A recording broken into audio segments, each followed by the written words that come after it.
अलमट्टीमुळे पूर येत नसेल तर राज्य सरकारने महापुराला आपण जबाबदार असल्याचं मान्य करावं, पुरावे माझ्याकडे द्यावेत. मी केंद्र सरकार आणि कर्नाटक सरकारशी चर्चा करायला तयार. सांगलीचे खासदार विशाल पाटील यांचं सरकारला आवाहन.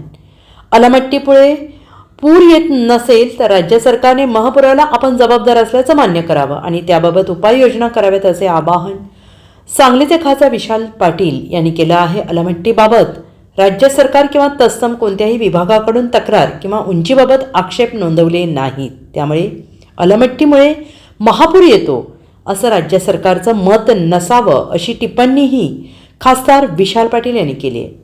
महाराष्ट्र सरकारची तक्रारच नसल्यामुळे कर्नाटक सरकारकडून अलमट्टी उंचीबाबत वक्तव्य केली जात असून त्याला महाराष्ट्र सरकार जबाबदार आहे असा आरोप खासदार विशाल पाटील यांनी केला आहे.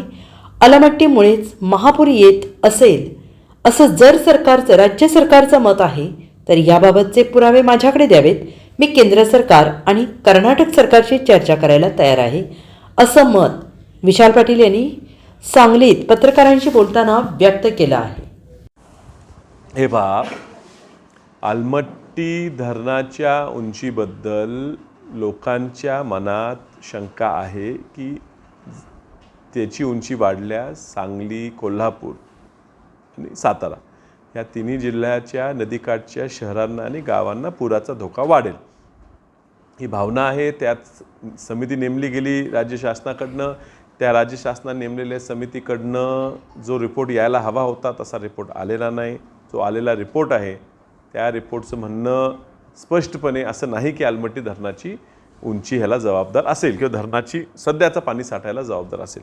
महाराष्ट्र शासनाला मी तीच मागणी केलेली आहे की तुम्ही पुन्हा समिती नेमावी, जेणेकरून ह्याच्या उंचीमुळे होणारा धोका तुम्ही दाखवावा आणि त्या समितीचा रिपोर्ट घेऊन तुम्ही सुप्रीम कोर्टात जावं, तक्रार नोंदवावी आणि ह्या उंचीत होणारी वाढ थांबवावी आणि जी आत्तासुद्धा 519ची पातळी त्यांनी जी ठेवलेली आहे तीसुद्धा कमी करावी. अर्थात महाराष्ट्र शासनाच्या परवाच्या बैठकीत आम्हाला बोलवलं नव्हतं, पण जी लोकं त्या ठिकाणी गेली होती त्या लोकांचं म्हणणं असं आहे की महाराष्ट्र शासनाचं मत आहे ज्या समितीच्या रिपोर्टप्रमाणे की त्या धरणाच्या पाणी साठ्याचा आणि पुराचा काही संबंध नाही. तसं जर शासनाचं मत असलं आणि शासन त्या मतावर ठाम असली तर मग आपण कर्नाटकला नावं ठेवण्यापेक्षा त्या पुराला मग आपण स्वतःच जबाबदार आहे असं आपण समजलं पाहिजे. किंवा कोयनेतनं धरणातनं आपण पाणी जे सोडतो ते किती सोडतो, कसं सोडतो, कदाचित होणारा पाऊस, अतिरिक्त पाऊस, ढगफुटी हे त्याला कारणीभूत असू शकेल. मग ह्या प्रकाराला थांबवण्यासाठी किंवा त्या प्रकारातून आपल्याला वाचवण्यासाठी सरकारने काहीतरी उपाययोजना कराव्यात. आणि हे प्रामुख्याने सामान्य माणूसही सांगतो की मग पुराचं पाणी हे त्या नदीपात्रात जर मावत नसेल तर ते तिथूनच दुसरीकडे वळवावं. अर्थात खूप लोक मागणी करतात की म्हैसाळ प्रकल्प, टेंभूर ताकारी तुम्ही जोरात चालवावा. तर लोकांनी समजून घेतलं पाहिजे की ह्या ज्या स्कीम आहेत ह्या स्कीम 1000-2000 क्युसेक्सनं पाणी उचलू शकतात. अर्थात जे विसर्ग होतो कोयनेतनं तो 30,000, 40,000, 50,000, 60,000, 1,00,000, 1,50,000 ह्या प्रमाणात विसर्ग होतो. आता TMCमध्ये आपण पाण्याचा नियोजन करतो तर म्हैसाळ प्रकल्पाला पूर्ण वर्षभर लागणारा पाणी, मंजूर पाणी हे 18 ते 19 TMC आहे.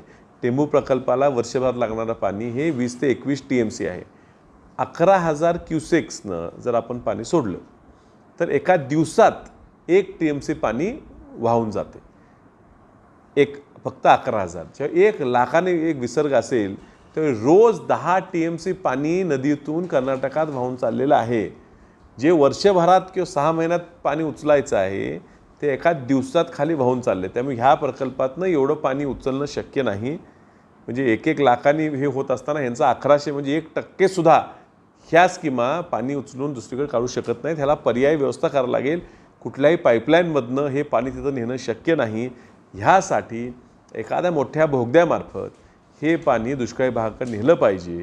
आणि आता MRDP म्हणजे Maharashtra resilience development plan, world bank त्याला पैसे द्यायला जवळजवळ 3200 कोटी रुपये. हे 3200 कोटी रुपये महापालिका 600-700 कोटी गटरी करायला, कोल्हापूर महानगरपालिकेला 700-700 कोटी गटरी करायला, इचलकरंजी महानगरची 200 गटरी करायला आणि मग 2 बॅरेज बांधायला 200 कोटी असा जो खर्च करायला आहे, ह्यापेक्षा तो करावाच.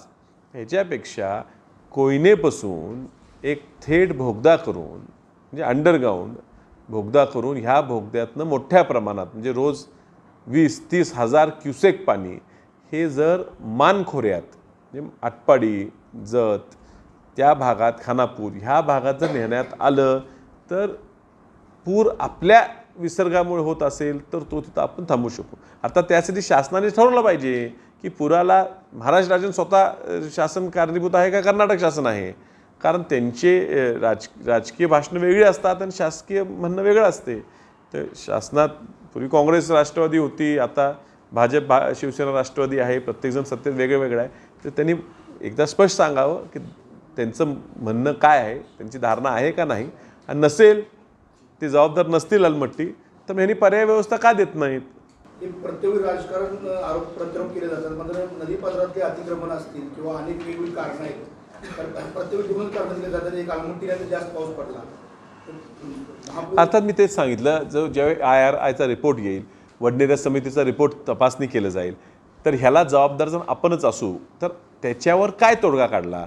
MRDPमधनं जर पैसे दिले जात असतील, समजा पुलं बांधकाम आहेत, आज ही पुलं बांधकाम आहे, आज ही शक्तीपीठचा विषय हा मुख्यमंत्री साहेबांनी रेटलेला आहे आणि जर आपल्या सांगली जिल्ह्यात नवीन हायवे येत असेल तर स्वागत आहे, विकासाला कुणाचाही विरोध नाही.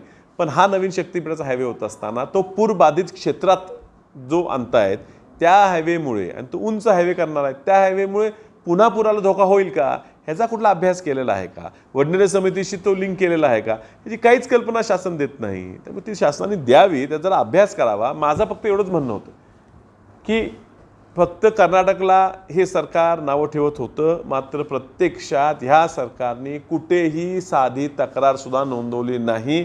तुम्ही विचार करा, हा प्रश्न मी मांडून त्याच्यावर उत्तर येऊन सुद्धा आता 4 महिने होऊन गेले. 4 महिन्यात सुद्धा कुठल्याही कोर्टात अजूनही महाराष्ट्र शासन गेलेली नाही, म्हणून आम्हाला रस्त्यावर उतरावं लागलं. आणि महाराष्ट्र शासनाचं मत असेल नाही तर मग तसं सांगावं, मग आपण पर्याय मागणी करू. Bureau report, SPN Marathi, Sangli.